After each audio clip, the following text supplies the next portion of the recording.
ഹരേ കൃഷ്ണ. സർവം ശ്രീ രാധാകൃഷ്ണാർപ്പണമസ്തു.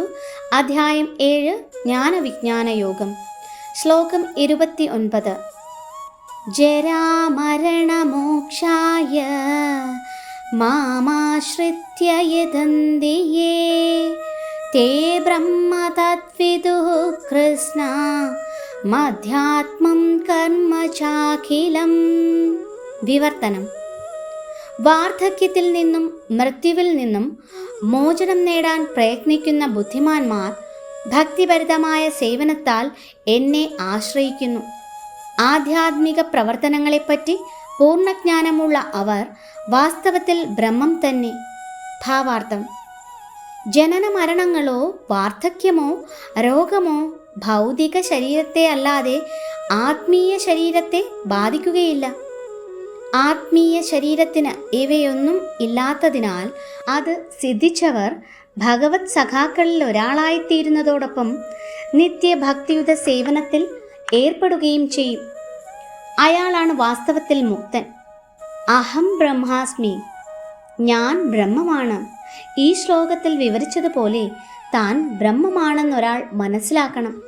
ഭക്തിയുത സേവനത്തിലും ഈ ബ്രഹ്മഭാവന നിലകൊള്ളുന്നു. ശുദ്ധഭക്തന്മാർ അഭൗതികമായ ബ്രഹ്മഭൂതാവസ്ഥയിൽ സ്ഥിതി ചെയ്യുന്നവരായതുകൊണ്ട് അഭൗതികങ്ങളായ പ്രവർത്തനങ്ങളെപ്പറ്റി അവർക്ക് നന്നായി അറിയാം. ഭഗവാന്റെ ആധ്യാത്മിക സേവനത്തിൽ ഏർപ്പെട്ടിരിക്കുന്ന അവിശുദ്ധരായ ഭക്തന്മാർ 4 വിധത്തിലുണ്ട്. അവരെല്ലാം താങ്കളുടെ ലക്ഷ്യത്തിലെത്തിച്ചേരും. ഭഗവത് കാരുണ്യത്താൽ കൃഷ്ണാവബോധം തെളിഞ്ഞു കിട്ടിയാൽ കൃഷ്ണനുമായി അവർക്ക് ആത്മീയ സമ്പർക്കാനുഭൂതി ഉണ്ടാവുകയും ചെയ്യും. ദൈവാരാധകർക്കാകട്ടെ പരമോന്നതമായ ഭഗവത് ലോകത്തിലെത്തി അദ്ദേഹത്തെ സമീപിക്കാനാവില്ല. ഗോലോക വൃന്ദാവനമെന്നറിയപ്പെടുന്ന കൃഷ്ണന്റെ വിശിഷ്ട നാമത്തിൽ ബുദ്ധി കുറഞ്ഞ ബ്രഹ്മസാക്ഷാത്കാരം ലഭിച്ചവർക്ക് പോലും പ്രവേശനമില്ല. വാസ്തവത്തിൽ കൃഷ്ണാവബോധപൂർവം പ്രവർത്തിക്കുന്നവരെ ബ്രഹ്മൻ എന്ന് വിളിക്കപ്പെടാൻ അർഹരായുള്ളൂ. മാമാശ്രിത്യ, അവരാണ് ശരിക്കും കൃഷ്ണന്റെ ലോകം പ്രാപിക്കാൻ യത്നിക്കുന്നത്.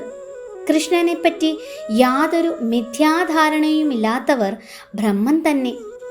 ഭഗവത് വിഗ്രഹം വെച്ച് ആരാധിക്കുന്നവർക്കും ഭൗതിക ബന്ധനങ്ങളിൽ നിന്ന് മുക്തി നേടാൻ വേണ്ടി മാത്രം ധ്യാനത്തിൽ ഏർപ്പെട്ടിരിക്കുന്നവർക്കും ഭഗവാന്റെ കാരുണ്യത്താൽ അടുത്ത അധ്യായത്തിൽ വിവരിക്കാൻ പോകുന്ന ആദിഭൂതാദി ബ്രഹ്മോപാധികളെപ്പറ്റി അറിവുണ്ടാവും.